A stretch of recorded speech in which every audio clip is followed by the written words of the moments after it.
AITA for refusing to accept family meetings because I'm tired of always paying for the whole family. When my partner and I first stepped into what would soon become our new home, it felt like all our hard work had finally paid off. We had spent years saving, budgeting, and carefully planning for this moment, and there it was, a beautiful 3-bedroom house with a massive kitchen, a sprawling living room, and a backyard that seemed to stretch on forever. It was the kind of place that begged to be filled with laughter, with memories, with life. We had always dreamed of a space like this, where we could host gatherings, bring our families together, and maybe even establish new traditions. We don't have kids, and we don't plan to, so our home was ours to mold, to create whatever life we wanted within its walls. I used to bartend, and I've always been someone who loves to entertain. There's something about bringing people together, about crafting the perfect cocktail or meal, that brings me joy. So, when Thanksgiving approached last year, it seemed only natural that I would volunteer to host. It was the first major holiday in our new home, and I wanted it to be special. I imagined our family gathered around the table, the house filled with the scent of roasting turkey and freshly baked pies, the sounds of laughter and clinking glasses echoing through the halls. It was a picture-perfect vision, and I was determined to bring it to life. When the day finally arrived, our home was transformed into a warm, inviting haven. The kitchen was a flurry of activity as I juggled multiple dishes, timing everything perfectly so that it would all come together just in time for dinner. The living room was set up with a cozy seating arrangement, and I had even put together a small bar area where I could mix drinks for our guests. The table was laid out with our best china, the centerpiece a beautiful arrangement of fall flowers that I had painstakingly chosen. As our family started to arrive, I could feel the excitement building. They marveled at the house, complimenting us on how we had made it our own. The compliments flowed just as freely as the wine and cocktails, and I found myself slipping back into my old bartending persona, crafting drinks with a flourish and making sure everyone was taken care of. Dinner was a success, the food was delicious, and the conversation was lively. There was laughter, there were stories, and there was that unmistakable feeling of togetherness that makes holidays like Thanksgiving so special. By the end of the night, as the last of our guests said their goodbyes and the house grew quiet, I felt a deep sense of satisfaction. Hosting Thanksgiving had been everything I had hoped for and more. It was a lot of work, but it was worth it to see everyone so happy, to know that I had created a memorable experience for my family. I was tired, yes, but it was the good kind of tired, the kind that comes from a day well spent. But as the weeks turned into months, I began to realize that Thanksgiving had set a precedent. With Christmas just around the corner, my family naturally assumed that we would host again. After all, our home was the perfect gathering spot, and we had proven that we could handle it. I didn't mind if first Christmas was another opportunity to bring everyone together, and I still had that hosting high from Thanksgiving. So, we dove into the preparations once again. Christmas was even more elaborate than Thanksgiving. There were gifts to buy and wrap, a tree to decorate, and an even more ambitious menu to plan. I spent days baking cookies, making candy, and preparing a feast that would make even Santa jealous. We hosted a Christmas Eve dinner and a Christmas Day brunch, and once again, our home was filled with the warmth and joy of the season. But after Christmas, things started to shift. My mom's birthday was in February, and once again, our home was the chosen venue. This time, I felt a twinge of reluctance. We had just hosted 2 major holidays back to back, and I was starting to feel the strain. But I pushed those feelings aside and threw myself into planning her birthday celebration. It was a smaller gathering, but still required a lot of effort, decorating, cooking, cleaning. By the time her birthday was over, I was exhausted. As the year progressed, it became clear that our home had become the default location for all family gatherings. Easter, Memorial Day, 4th of July, every holiday, every birthday, every family event was held at our place. And with each gathering, the burden grew heavier. It wasn't just the time and energy it took to plan, cook, and clean up after these events, it was the financial strain as well. Hosting wasn't cheap. We were spending hundreds, sometimes thousands, of dollars on food, drinks, decorations, and then hiring cleaners afterward because the mess was just too much for us to handle alone. Sure, some family members would chip in here and there, but the bulk of the responsibility always fell on my partner and me. And while everyone else got to relax and enjoy the gatherings, I was constantly on my feet, making sure everything ran smoothly. I was the one who was up at dawn, starting the prep work, and the last one to go to bed, after the house was finally quiet and the last dish was washed. My partner helped where he could, but I knew he was starting to feel the strain too. Our weekends were consumed by these events, leaving little time for us to enjoy our own space, to unwind, to do the things we loved. The financial burden also started to weigh heavily on us. Yes, we both earn well, but that doesn't mean we want to spend a significant portion of our income on hosting duties. We have our own goals and dreams, saving for retirement, traveling, maybe even starting a small side business, and spending so much on these gatherings was starting to feel like a drain on our resources. But more than that, it was the time we could have spent together, exploring new places, trying new things, or just enjoying a quiet weekend at home, time that was now being consumed by the never-ending cycle of family gatherings. The final straw came as Thanksgiving started to approach again this year. The memories of last year's holiday were still fresh in my mind, the excitement, the joy, the satisfaction. But this time, instead of feeling eager to host, I felt a deep sense of dread. I couldn't do it anymore, not like this.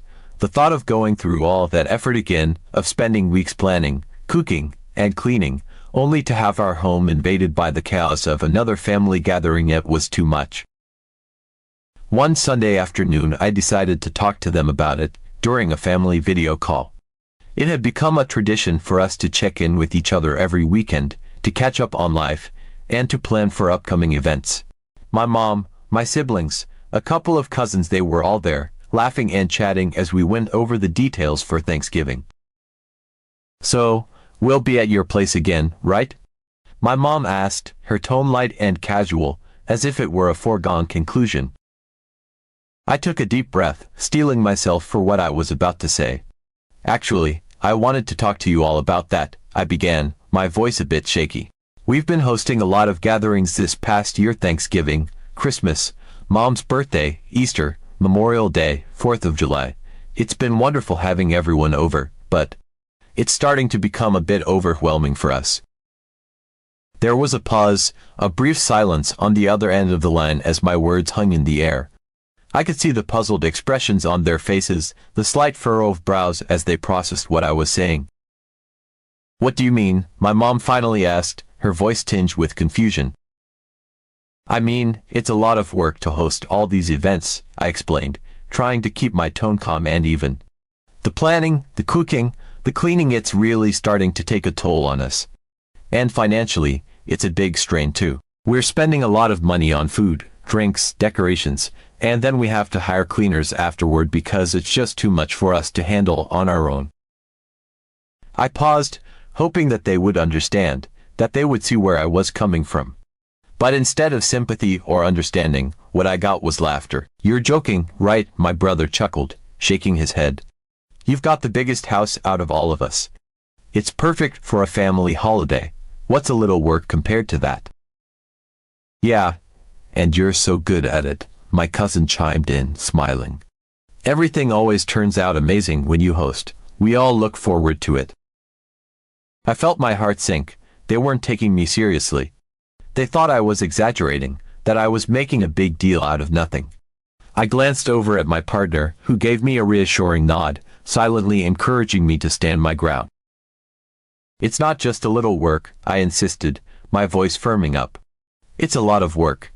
And it's not just the time and effort, it's the cost too. We've been spending hundreds, sometimes thousands, of dollars on these gatherings.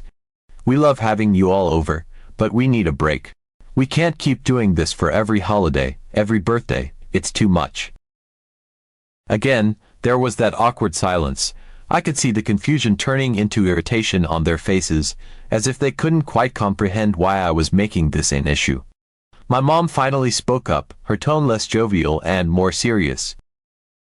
"Honey, I understand it's a lot of work, but we're family. We help each other out. And you and your partner don't have kids, so it's easier for you. The rest of us have our own challenges, you know." I felt a flash of frustration at her words. Yes, we don't have kids, but that didn't mean our time and energy were any less valuable. It didn't mean we were free to be the default hosts for every single event, but I could see where this was going. My family had convinced themselves that our circumstances made us the best candidates to host, and they weren't going to let go of that belief easily. I know everyone has their own challenges, I said, trying to keep my voice steady. But that doesn't mean we can keep doing this alone. That's why I'm suggesting we rotate hosting duties. That way, everyone shares the load, and no one has to carry it all by themselves. Or, if that's too complicated, we could meet at a restaurant or a rented space. That way, we can still be together without putting all the pressure on one household. My brother rolled his eyes. Come on, we all know it's easier at your place. You've got the space, the kitchen, the setup. Why make it more complicated than it needs to be? Yeah, and eating out isn't the same, my cousin added. It doesn't have the same feeling, you know, it's not as personal. I was starting to feel like I was banging my head against a wall. No matter how I tried to explain it, they weren't willing to see things from my perspective. It was as if they had already made up their minds that hosting was my responsibility, and any attempt to change that was just me being difficult. The tension in the air was thick after that conversation. My family had made it clear that they weren't thrilled with the idea of rotating hosting duties, and despite my best efforts to explain how overwhelmed we were, it seemed like they still didn't fully grasp just how much work went into hosting every single holiday and gathering. I was mentally and emotionally drained, and I knew that my partner felt the same way. Yet, even after all that, I could tell that they weren't going to let this go. The unspoken expectation lingered, heavy and oppressive, like a dark cloud hanging over us. A few days later, I received the confirmation I had been dreading, a group text from my mom announcing that the next holiday celebration, Thanksgiving, no less, would be held at our house. My heart sank when I read the message, a mix of frustration and resignation settling in my chest. We've all talked it over, the message read, and we think it's best to keep Thanksgiving at your place. We'll all help out more this time, I promise. We can't wait to be together. The words stung more than they should have. It wasn't that I didn't want to be with my family. I loved them deeply, despite our differences, but I felt like they were completely ignoring everything I had said. It was as if my concerns and boundaries had been brushed aside, dismissed as nothing more than a passing inconvenience. I showed the message to my partner, who read it with a frown. "They're not listening," he said, stating the obvious. "I know," I sighed, sinking into the couch beside him. "I don't know what else to do. They're just so set on this idea that we're the default hosts because we don't have kids. It's like they think our time and energy don't count as much." He wrapped an arm around me, pulling me close. "We could just say no," he suggested, "flat out refuse." I considered it, but I knew that would only lead to more tension, more arguments. My family was stubborn, and they weren't going to back down easily. Plus, part of me was afraid of the fallout. What if they really did get angry with me? What if it caused a rift between us? "I think I have a better idea," I said after a moment, an idea forming in my mind. "They want Thanksgiving at our place, fine, but I'm not going to cook anything. If they want to use our house, they can handle everything else themselves." He raised an eyebrow, clearly intrigued. "You sure about that? They might not take it well." "I'm sure," I replied, determination hardening in my chest. "They need to understand that hosting isn't just about having a big house, it's about all the work that goes into it. Maybe if they see what it's like to show up and have nothing prepared, they'll finally get it." And so, that was the plan. I would host Thanksgiving, but I wouldn't lift a finger to prepare anything. No cleaning, no cooking, no setting the table. It was a risky move, but I felt like it was the only way to make my point. I needed to show them that hosting wasn't as effortless as they seemed to think. The days leading up to Thanksgiving were filled with a strange mix of anticipation and anxiety.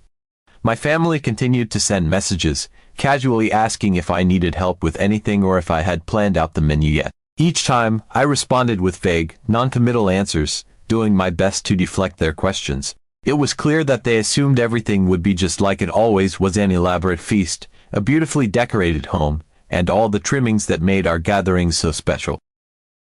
But I wasn't budging. I refused to get caught up in the same old routine. This year, they were going to learn what it felt like to take things for granted. Thanksgiving morning arrived, and for the first time in years, I woke up without the usual sense of dread. There was no rush to get the turkey in the oven, no frantic scramble to prepare side dishes, no stress over setting the table just right. I felt oddly calm, knowing that I had done exactly what I said I would do: nothing. My partner and I spent the morning lounging around the house, enjoying the peace and quiet. We made ourselves a simple breakfast, watched some TV, and even went for a walk. It felt almost surreal, like we were getting a glimpse of what a truly relaxing holiday could be like. By the time my family started arriving in the early afternoon, I could see the confusion on their faces. They walked in, expecting to be greeted by the usual warm, inviting smells of Thanksgiving dinner, but instead, they were met with nothing. The kitchen was quiet, the dining room table was bare, and there wasn't a single dish in sight. Where's the food?" my brother asked, looking around as if he had missed something obvious. I gave him a casual shrug. I didn't make anything. He stared at me, clearly waiting for the punchline. "What do you mean you didn't make anything? It's Thanksgiving." "I know," I replied, keeping my tone as neutral as possible. "But I told you I needed a break, so I didn't cook."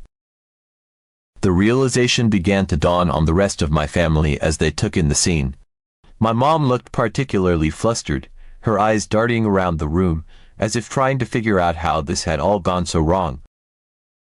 "Honey, you were joking, right?" she asked, her voice tinged with disbelief. "You didn't make anything at all." "Nope," I said, shaking my head. "I meant what I said. If you all want to use our house, that's fine. But I'm not cooking this year. I needed a break, remember?" There was a stunned silence as they processed what I had just said. My brother exchanged a look with my cousin, and I could see the frustration building in his eyes. "So, what are we supposed to do now?" he asked, his voice rising with irritation. "We've got no food, no nothing. How are we supposed to have Thanksgiving?" I could feel the tension thickening in the room, but I refused to back down. "I don't know," I said, crossing my arms. "But I'm sure you'll figure something out. There's a grocery store down the street if you want to pick up some supplies, or you could order takeout. Whatever works for you." My mom looked like she was on the verge of tears, clearly overwhelmed by the situation. "I can't believe this," she muttered, shaking her head. "This isn't like you. You've always been the one to bring us all together." I felt a pang of guilt at her words, but I pushed it aside. I knew that if I caved now, nothing would ever change.